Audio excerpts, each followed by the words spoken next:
You can read all the personal finance tips, watch money videos for hours, and still feel broke. You're not lazy. You're not stupid. There are real psychological patterns that keep smart people stuck in the same money problems for years. Today, we're going to break those patterns down.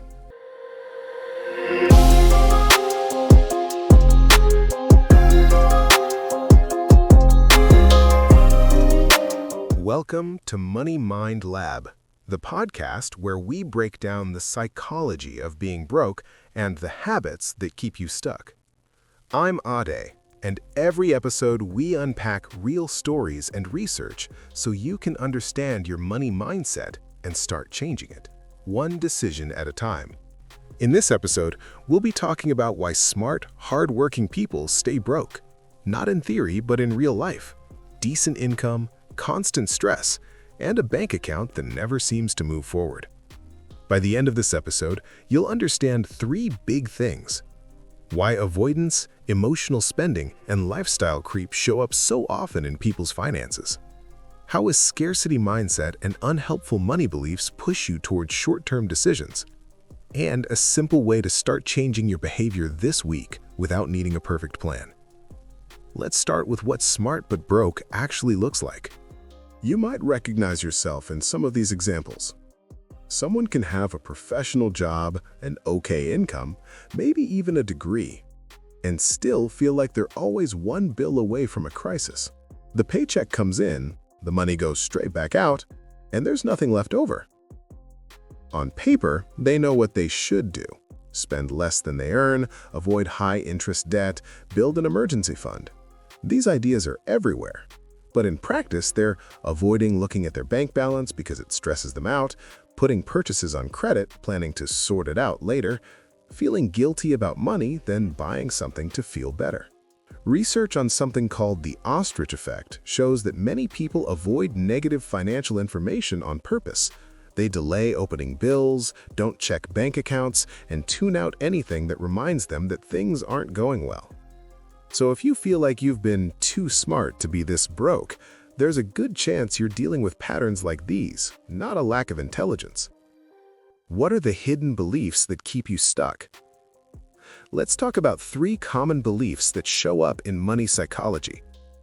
Belief 1: money is always stressful and overwhelming. If you grew up around money arguments, constant scarcity, or sudden financial shocks, it's easy for your brain to connect money with stress.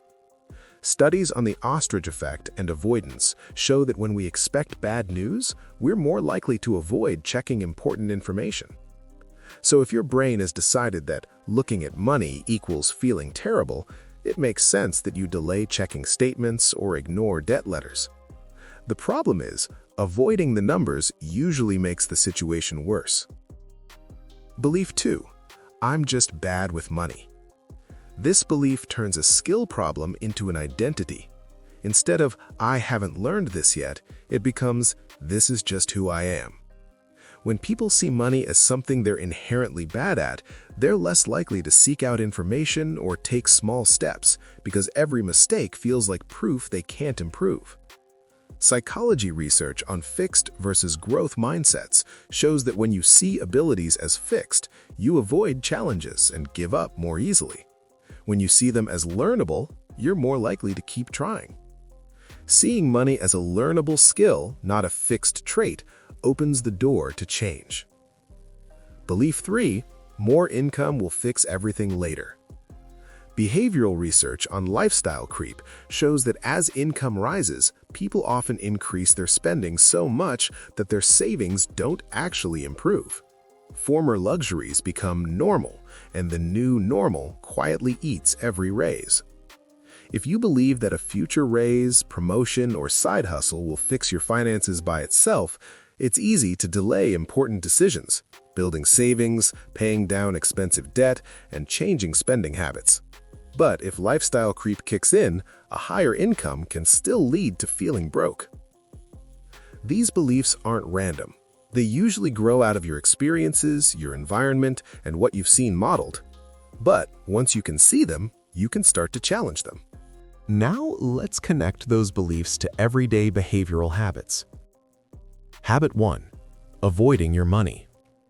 This can look like not opening bank apps, letting bills pile up unopened, skimming past emails from your bank or credit cards. The ostrich effect describes this tendency to avoid financial information when you expect it to be bad. The cost? Late fees, missed payments, and constant background anxiety. Habit 2. Emotional spending. Emotional spending is using purchases to manage feelings instead of needs.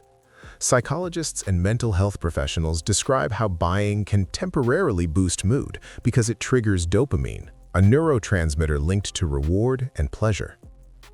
If you're bored, stressed, or lonely, shopping can become a quick way to feel better. The issue is that the relief is short-term, but the financial impact can last a lot longer.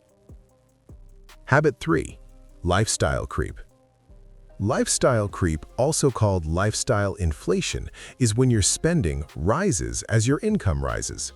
You get a raise, and over time you upgrade your phone, your rent, your subscriptions, your nights out, until the higher income feels normal and there's still nothing left to save. Behavioral economists link this to hedonic adaptation. We quickly get used to improvements and start seeing them as the new baseline. Without intention, your standard of living goes up, but your financial resilience doesn't. When these habits mix, avoidance, emotional spending, and lifestyle creep, you can have a good income and still feel like you're always behind.